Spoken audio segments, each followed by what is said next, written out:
ॐ निरञ्जनं नित्यम् अनन्तरूपं भक्तानुकम्पधृतविग्रहं वै ईशावतारं परमेशमिड्डं শ্রীরামকৃষ্ণং শিরসা নমামি। শ্রীরামকৃষ্ণকে যেরূপ দেখিয়াছি, সংকলন ও সম্পাদনা স্বামী চেতনানন্দ। স্বামী ত্রিগুণাতীতানন্দের পুণ্যস্মৃতি। স্বামী ত্রিগুণাতীতানন্দ 1865 থেকে 1915, 1884 খ্রিস্টাব্দে কথামৃতকার শ্রীমর সঙ্গে দক্ষিণেশ্বরে গিয়ে শ্রীরামকৃষ্ণের প্রথম দর্শন লাভ করেছিলেন। তিনি কাশীপুরে ঠাকুরের সেবা করেছিলেন এবং বরানগর মঠে সন্ন্যাস নিয়েছিলেন। স্বামী বিবেকানন্দ প্রবর্তিত উদ্বোধন পত্রিকার তিনি প্রথম সম্পাদক ছিলেন।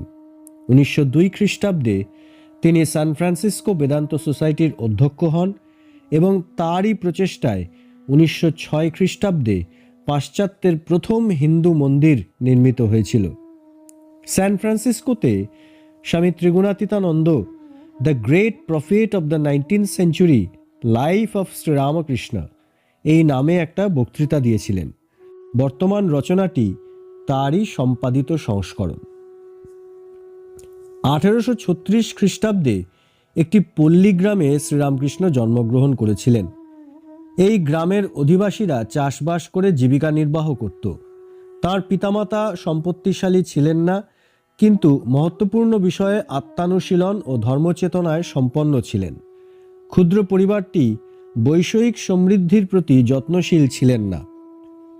তারা ব্রাহ্মণ ছিলেন এবং ব্রাহ্মণদের একমাত্র কর্তব্য ছিল আধ্যাত্মিক উন্নতি সাধন, ধর্মাভ্যাস ও শিক্ষাদান।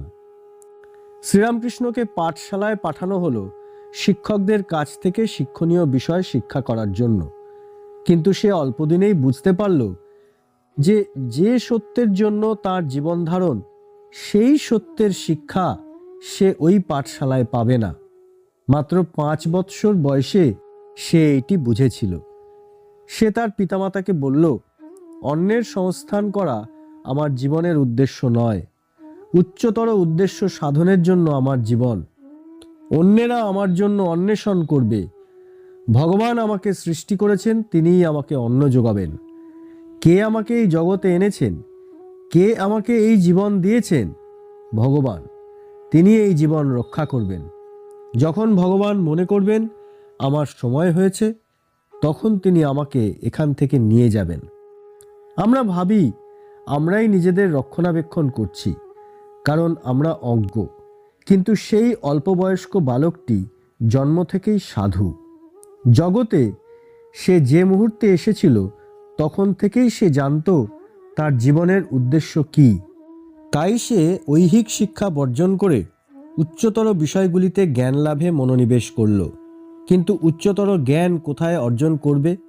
যেখানেই সে গেল সেখানেই দেখল অ আ ক খ আর 1 2 3 4, ভালো বা মন্দ, টাকা কড়ি, পুরুষ ও স্ত্রী, কেবল বিষয় বুদ্ধি। তার মনের মতো শিক্ষা লাভের স্থান সে পেল না। কয়েক বৎসর কেটে গেল এবং সে বাড়ি ছেড়ে কলকাতা শহরে এলো। ভাবল সেখানে তার উচ্চ অনুশীলনে সাহায্য পাবে। সে চেয়েছিল কোনো সাধন অভ্যাস করে প্রত্যক্ষ জ্ঞান লাভ করতে। সে সুশৃঙ্খলভাবে অগ্রসর হওয়ার প্রয়োজন অনুভব করেছিল, কিন্তু ওই শহরে তাকে শিক্ষাদান করার উপযুক্ত কাউকে খুঁজে পেল না। পরে কলকাতার কাছে একটি বড় মন্দিরে সে পূজক রূপে নিযুক্ত হলো। তার ব্রাহ্মণ বর্ণ ছিল বলে তার পূজা করার অধিকার ছিল। সেখানে সে কালী মূর্তির পূজা করত। ভারতের অনেক লোক মা কালীকে সৃষ্টি শক্তির প্রতিমূর্তি রূপে আরাধনা করেন। কেবল সৃষ্টি নয়, স্থিতি ও সংহার শক্তি রূপেও। আপনারা জানেন, সব বস্তুই এই তিনটির সমষ্টি। সংহার মানে মৃত্যু নয়, মুক্তি। সৃষ্টি অর্থাৎ জন্ম, স্থিতি অর্থাৎ বন্ধন, আমাদের জীবন, আর মুক্তি পরম মোক্ষ লাভ। যার কাছ থেকে এসেছি তার সঙ্গে একত্ব। এই হলো মা কালীর রূপ। শ্রীরামকৃষ্ণ মা কালীকে পুজো করার জন্য নিযুক্ত হয়েছিলেন। প্রথমে তিনি ধর্মের বিধি অনুসারে ফুল, চন্দন, ধূপ, নৈবেদ্য, জল ইত্যাদি দিয়ে পূজা করতেন, কিন্তু মূর্তিটি নিবেদিত ভোগ খেতেন না, নিবেদিত জল পান করতেন না, নিবেদিত ফুল নিতেন না। সব কিছু যেমনভাবে দেওয়া হতো সেইভাবে পড়ে থাকতো, কিছুই কমতো না। যে মন্ত্র দ্বারা বিভিন্ন বস্তু নিবেদন করতে হয় শ্রীরামকৃষ্ণ তা শিখেছিলেন, তার মানেও জানতেন। প্রত্যেক দেশে সাধারণ পুরোহিতেরা যেভাবে মন্ত্র বলেন তিনি সেইভাবে মন্ত্র আবৃত্তি করতেন না। তিনি বিশেষ উপাদান দ্বারা গঠিত ছিলেন এবং কোনো বিশেষ উদ্দেশ্য সাধনের জন্য সৃষ্ট হয়েছিলেন। কোনো একটা কাজের অর্থ না বুঝে তিনি সেটা করতে পারতেন না। ধ্যানের পর তিনি দেখলেন যে নিবেদিত সমস্ত জিনিস একইভাবে পড়ে রয়েছে। তার কাছে এটা অদ্ভুত মনে হলো। তিনি মা কালীকেই ভোগ নিবেদন করেছিলেন এবং তার সেটা খেয়ে নেওয়া উচিত ছিল। তিনি প্রার্থনা করতে লাগলেন, ধ্যান করতে লাগলেন আরও গভীর ও গভীরতরভাবে। তিনি একে ওকে অনেককে জিজ্ঞাসা করতে লাগলেন কেন তার দেওয়া ভোগ গৃহীত হয় নাই। তারা বলল, ওই ভোগ বাহ্যত গ্রহণ করা সম্ভব নয়। যদি তুমি আন্তরিক হও, ভগবান অন্তর থেকে ভোগ গ্রহণ করবেন এবং তুমি তা অনুভব করবে, বুঝতে পারবে। কিন্তু বেচারা কিশোরের মন তৃপ্ত হলো না। তিনি ভাবলেন, ওই মূর্তিকে যদি তিনি ভগবৎ জ্ঞানে পুজো করেন তাহলে ভগবান আবির্ভূত হবেন এবং তার নিবেদিত ভোগ প্রকৃতপক্ষে গ্রহণ করবেন, আন্তরিকভাবে ও বাহ্যিকভাবে। অন্যের ক্ষেত্রে না করলেও তার ক্ষেত্রে করবেন। তিনি ঠিক করলেন ভগবানকে ভোগ গ্রহণ না করিয়ে ছাড়বেন না। বাহাদুর সৈনিক, করো না হয় মরো, তাকে কৃতকার্য হতেই হবে। তার উদ্দেশ্য সাধিত হবেই। তাকে তার কাজের সম্পূর্ণ ফল পেতেই হবে। তাকে জানতেই হবে যে তার ভোগ ও পুজো গৃহীত হয়েছে। তিনি মন্দিরের বাইরে এলেন। তখনও তিনি কিশোর ছিলেন, জানতেন না কোথায় যাবেন। ভাবলেন গভীর অরণ্যে প্রবেশ করে গভীর ধ্যানে মগ্ন হবেন এবং কঠোর যোগাভ্যাস করবেন। কিন্তু তার ভেতর থেকে কে যেন বললেন, যদি ভগবান বলে কোনো বস্তু থাকেন তাহলে তিনি সর্বত্র আছেন। তাই তিনি মন্দিরের উদ্যানেই একা সাধন আরম্ভ করলেন। সেই উদ্যানটির প্রাঙ্গণ বিরাট ছিল। তার মধ্যে ছিল বহু বিঘা জমি, বড় বড় বাড়ি ও বহু মন্দির। উদ্যানের একটি নিভৃত স্থানে তিনি যোগাভ্যাস আরম্ভ করলেন। তার সময়ের অভাব ছিল না। তিনি কি খেলেন বা কি পড়লেন তা গ্রাহ্য করতেন না। আত্মার ক্ষুধার তুলনায় দেহের ক্ষুধা তুচ্ছ, আর আত্মার জন্যই তার আধ্যাত্মিক ক্ষুধা। তিনি সেই বিশেষ প্রকার খাদ্য, বিশেষ প্রকার পানীয় ও বিশেষ প্রকার পরিধানের জন্য উৎসুক ছিলেন। কি পথ ধরে তিনি অভ্যাস করবেন? শুধু বললে, চিন্তা করলে, বসে থাকলে তো হবে না। অভ্যাস অধ্যয়ন থেকে সম্পূর্ণ ভিন্ন। অভ্যাস মানে ব্যবহারিক জীবনে প্রয়োগ। তুমি কতকগুলো চিন্তা ও ভাব মনের অঙ্গীভূত করো যতক্ষণ না ওই সমস্ত চিন্তা ও ভাব তোমার কাজে প্রতিফলিত হচ্ছে। এইটাই হলো অভ্যাস। আমরা অনেক জিনিস অভ্যাস করি কিন্তু বেশি কিছু শিখি না, বিশেষ করে ধর্মের ব্যাপারে। ধর্মের অভ্যাস অত্যন্ত কঠিন, বোঝা শক্ত, করা আরও শক্ত। তিনি ভাবলেন গুরুর আশ্রয় নেবেন, যিনি তাকে ঠিক পথ দেখিয়ে দেবেন। আমরা পূর্বে দেখেছি তিনি এমন কোনো আচার্যের সন্ধান পাননি যিনি তার আত্মাকে পরিতৃপ্ত করতে সক্ষম। এখনও সেইরূপ কোনো আচার্য পেলেন না।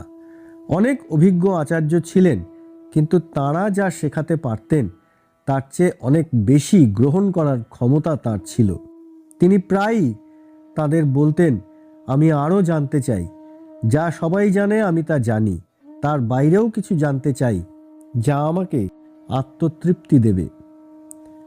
তিনি দেখলেন মন্দিরে অনেক লোক আসছে, অনেকে অশ্রুপাত করছে ও নিজেদের ভক্তিভাব ব্যক্ত করছে, কিন্তু এর বাইরেও তিনি কিছু চাইছিলেন যা তার তৃষ্ণার্ত আত্মাকে তৃপ্ত করবে। আমরা যখন বাইরে ভগবানকে খুঁজি তখন তিনি দেখা দেন না। তার বাহ্যরূপ অনেক অনেক দূরে। নিকটের মধ্যে নিকটতম স্থান হলো অন্তর। এবং আমরা যদি শীঘ্র ভগবানের দর্শন পেতে চাই তাহলে আমাদের অন্তরে তাকে খুঁজতে হবে। কোনো প্রভাব, কোনো শক্তি, কোনো প্রবণতা, কোনো প্রবৃত্তি শ্রীরামকৃষ্ণকে নির্দেশ দিল স্থিরভাবে বসে ধ্যান করতে। তিনি তাই করলেন। এছাড়া অন্য কোনো পথ তার কাছে উন্মুক্ত ছিল না। আমরা যখন চুপ করে ঘরে বসি, আমরা শুধু চোখ বুজে থাকি, কিন্তু আমাদের দেহ পর্যন্ত স্থির থাকে না। আমরা কাশি, নড়ি, ঢোক গিলি, এটা সেটা করি, আর বাহ্যিক বহু জিনিস আমাদের পীড়া দেয়।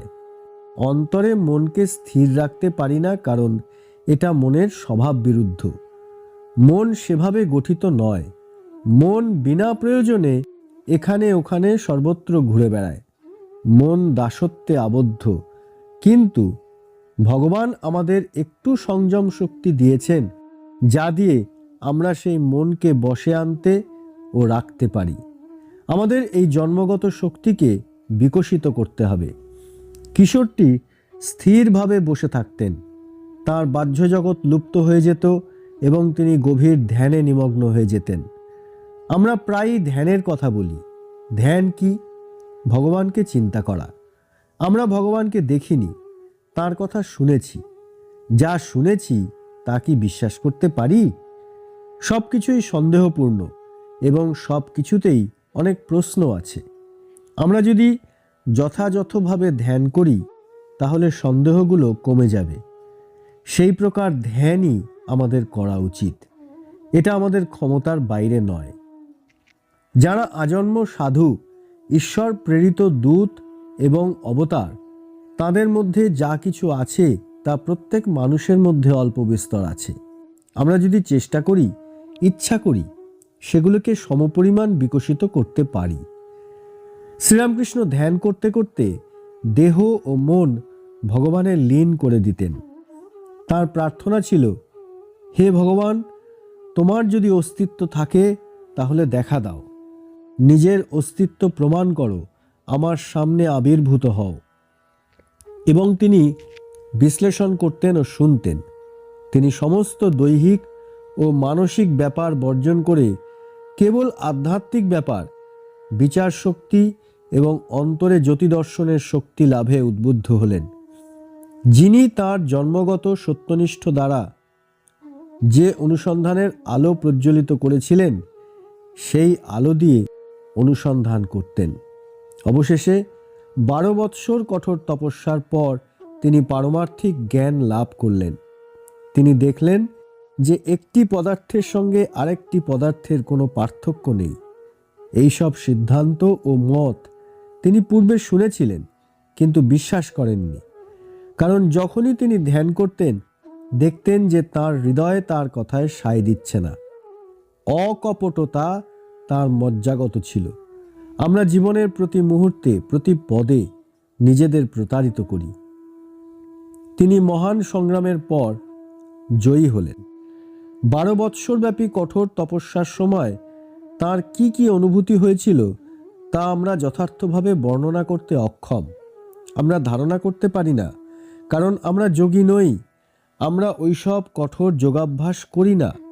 যদি বাইরে থেকে ভগবানকে খোঁজো, তিনি অনেক অনেক দূরে। নিজের অন্তরে খোঁজো। অন্তরে মানে তুমি বাইরের দিকে মন দেবে না। ধ্যানের সময় তোমার মন ঘুরে বেড়াবে না। বাহ্য জগৎকে তুমি ভুলে যাবে। শ্রীরামকৃষ্ণ এইসব জিনিস বুঝতেন এবং বাহ্য প্রলোভনে যাতে পথভ্রষ্ট না হন এ বিষয়ে খুব সতর্ক থাকতেন। যেসব লোক তার সঙ্গে থাকত এবং তাকে দেখত, তারাই আমাদের কাছে গল্প করেছিল। তারা দেখত শ্রীরামকৃষ্ণ সকাল থেকে রাত্রি পর্যন্ত এক আসনে একভাবে বসে আছেন। তিনি ক্ষুধা, তৃষ্ণা, শীত, উষ্ণ, ভয় কিছুই অনুভব করতেন না। কেবল অনুভব করতেন সত্যের জন্য এক জ্বলন্ত আকাঙ্ক্ষা। এই সত্যনিষ্ঠাই তাকে শক্তি দিত। অন্যেরা তার কাছে এসে তার নাম ধরে ডেকে বলতো, ওঠো, বাইরে যাও, কিছু খাও, তা না হলে মরে যাবে। আমরা তোমাকে এই বাগান থেকে তাড়িয়ে দেব, কারণ আমরা দেখতে পারবো না যে তুমি এখানে মরছো, আত্মহত্যা করছো। মনে হতো তারা যেন গাছ বা নদীর সঙ্গে কথা বলছে, কারণ কিশোরটি শুনতেই পেতেন না। তারপর তারা তাকে প্রহার করতে আরম্ভ করল, তার চৈতন্য আনার জন্য, তাকে খাওয়ানোর জন্য। তারা বুঝতে পারল যে কিশোরটি অসাধারণ এবং ঠিকভাবে তার দেখাশোনা করা দরকার, কিন্তু কিভাবে তারা জানতো না। তারা ভাবল তিনি যদি রোজ বা অন্তত একদিন অন্তর কিছু ফল বা দুধ না খান, তাহলে কি করে তিনি এই সাধনা চালিয়ে যাবেন। তাই তারা তাকে প্রহার করত দেহ জ্ঞান আনার জন্য, যাতে তিনি মুখ দিয়ে একটু দুধ বা অন্য কিছু খেতে পারেন। এইভাবে 12 বছর তপস্যা চলল। আপনারা বোধহয় লাইট অফ এশিয়াতে বুদ্ধের সম্বন্ধে পড়েছেন। তিনি বহু বৎসর কঠোর তপস্যায় অতিবাহিত করেছিলেন, এক ফোঁটা দুধ পর্যন্ত না খেয়ে। তবুও তার পক্ষে বেঁচে থাকা সম্ভব হয়েছিল।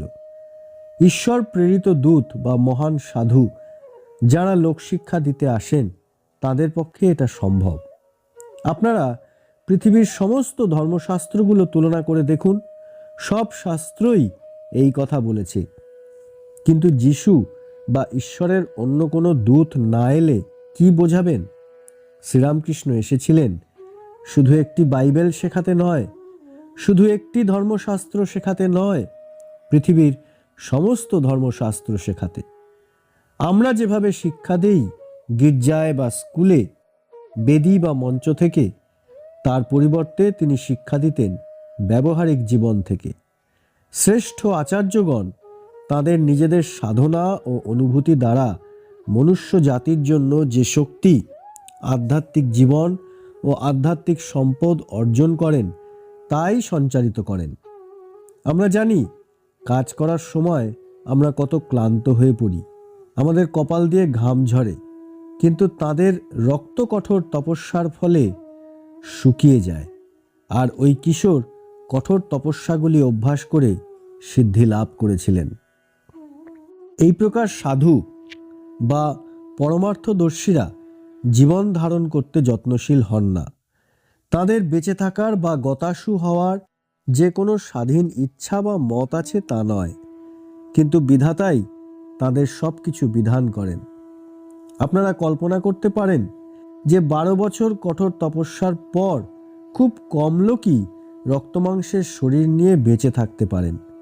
আধ্যাত্মিক দিক থেকে তারা সুগভীর ধ্যানের সময় নির্বিকল্প সমাধিতে প্রবেশ করেন, অর্থাৎ সেই উচ্চতম অনুভূতিতে যেখানে কেবল পরমানন্দ ও পরমাত্মার সঙ্গে একাত্মতা ছাড়া আর কিছু থাকে না। তারা স্বতন্ত্র অস্তিত্ব হারিয়ে ফেলেন, অহংভাব ও দেহ পড়ে থাকে। জীবাত্মা সেই এক অদ্বিতীয় পরমাত্মার সঙ্গে একীভূত হয়ে যায়। তারা ধ্যান থেকে কি করে বুদ্ধিত হবেন? কিন্তু এই কিশোরটি তার গভীর ধ্যান ও সমাধি থেকে ফিরে এলেন, তার প্রাপ্ত বাণীর প্রাবল্য ও প্রয়োজনীয়তা বশত। সেই বাণী তিনি জগৎকে দেওয়ার জন্য এলেন। সেই তরুণ পুরোহিত শ্রীরামকৃষ্ণ গোপনে জন্মগ্রহণ করেছিলেন। শৈশবে কেউ তার মহত্ব উপলব্ধি করতে পারেননি। তরুণ অবস্থায় তার আধ্যাত্মিক সিদ্ধিলাভ এবং ধ্যান থেকে বুত্থানের পর খুব কম লোকই তাকে বুঝতে পেরেছিল, এবং তিনি বেশি লোক জানাজানি না করে চলে গেলেন। কি রেখে গেলেন? কি দিয়ে গেলেন? তিনি দিয়ে গেলেন এক বিরাট শক্তি, প্রভাব, উদ্দীপনা, যা একটা বিরাট কিছু সৃষ্টি করবেই। তিনি আমাদের বলতেন তার কথা ও কাজ অনুসরণ করতে, এবং আমরা দেখতাম তার কথা ও কাজের মধ্যে সামঞ্জস্য আছে কিনা। যারা তার জীবন সম্বন্ধে অবগত হয়েছেন তারা সত্যের অল্প আভাস পেয়েছেন। তার আধ্যাত্মিক সিদ্ধি লাভের পর বাহ্যিকভাবে তিনি প্রত্যেক ধর্ম অভ্যাস করেছিলেন। তিনি খ্রিস্ট ধর্মাবলম্বী হয়ে যীশুখ্রিস্টের উপাসনা করেছিলেন এবং তার জীবন ও বাণী উপলব্ধি করেছিলেন। তিনি বাইবেলের কিছু অংশের ব্যাখ্যা করতেন যা তিনি জীবনে কখনো পড়েননি। তিনি একটি ইংরাজি বাক্যও পড়তে পারতেন না বা একটি ইংরেজি শব্দও উচ্চারণ করতে পারতেন না। পরবর্তীকালে ঠাকুর দু একটা ইংরেজি শব্দ শিখেছিলেন। মুসলমান হয়ে তিনি মোহাম্মদের স্বরূপ জেনেছিলেন এবং বুঝেছিলেন যে তিনি পারমার্থিক তত্ত্বের শিক্ষা দিয়েছিলেন। সমস্ত পয়গম্বর, সাধু ও অবতার ভগবানের বাণীর দূত মাত্র। শ্রীরামকৃষ্ণ সুন্দরভাবে বোঝাতে পারতেন যে কেবল একজন দূত বা একটিমাত্র পথ বা একজন অবতার হতে পারে না। বিভিন্ন প্রকারের মনকে সন্তুষ্ট করার জন্য এদের সংখ্যা অনেক হয়ে থাকে। আমরা জগৎ ত্যাগ করে ভগবানের কাছে যেতে পারি না। আমরা জগতের উপাদান দিয়ে সৃষ্টি হয়েছি। আমাদের ভেতরে ও বাইরে জগৎ ছাড়া আর কিছু নেই। বাইরেও জগৎ, ভিতরেও জগৎ। এই অবস্থা থেকে কি করে আমরা উচ্চভূমিতে উঠতে পারি, কি করে আমাদের অবস্থার উন্নতি করতে পারি? শ্রীরামকৃষ্ণ পথ দেখিয়েছিলেন। বাইবেলে যীশুখ্রিস্ট শিক্ষা দিয়েছিলেন, সংসারে থাকো কিন্তু সংসারী হয়েও না। এবং শ্রীরামকৃষ্ণ এসে এইটি দেখিয়েছিলেন, যা অধিকাংশ খ্রিস্ট ধর্মাবলম্বী বলে থাকেন কিন্তু উপলব্ধি করেন না। কি করে সংসারে থেকেও অসংসারী হওয়া যায়? তিনি বলেছিলেন, প্রথমে মনের সামনে উচ্চতম আদর্শ ধরে রাখো যে তুমি আর ব্রহ্ম এক। একাং সদ বিপ্রা বহুধা বদন্তি। সেই আদর্শ সামনে রেখে যেখানে আছো সেখান থেকে আরম্ভ করো। সংসার ত্যাগ করার প্রয়োজন নেই। শ্রীরামকৃষ্ণ তার সত্যের জন্য মহতী তপস্যা অভ্যাস করতে অরণ্যে যাননি। তিনি সংসারে ছিলেন, এমনকি তিনি বিবাহও করেছিলেন। যদি একটি জীবনে ঈশ্বর দর্শন করতে চান, তাহলে সাধু, পয়গম্বর ও ঈশ্বরের দূতেরা তাদের ব্যবহারিক জীবনে যে পথ দেখিয়েছেন সেই পথ অনুসরণ করতে হবে। অথবা যদি আপনার সেই বিরাট শক্তি, ক্ষমতা বা সামর্থ্য না থাকে, আপনি ধীরে ধীরে অগ্রসর হতে পারেন, কিন্তু আপনাকে নিশ্চিতভাবে এগোতে হবে। আপনি জানবেন যে আপনি এগোচ্ছেন, পিছু হটবেন না, থামবেন না। ধীরে ধীরে হলেও চলুন, সর্বদা এগিয়ে চলুন এবং এক সময় আপনি আলো দেখবেন, সত্য দর্শন করবেন। তা 12 বৎসর হোক, 12 জন্ম হোক, 12 শতাব্দী হোক, আমাদের সামনে সময় চিরন্তন, ঈশ্বর অনন্ত ও চিরন্তন। কিন্তু এই মুহূর্তে কাজ আরম্ভ করুন, তাহলে ঠিক পথে যেতে পারবেন এবং সময় ও শক্তির অপব্যয় হবে না। Voice of freedom, San Francisco Vedanta society, volume 7, numbers 11-12, February March 1916 থেকে অনুদিত। ওম শ্রীরামকৃষ্ণার্পণমস্তু।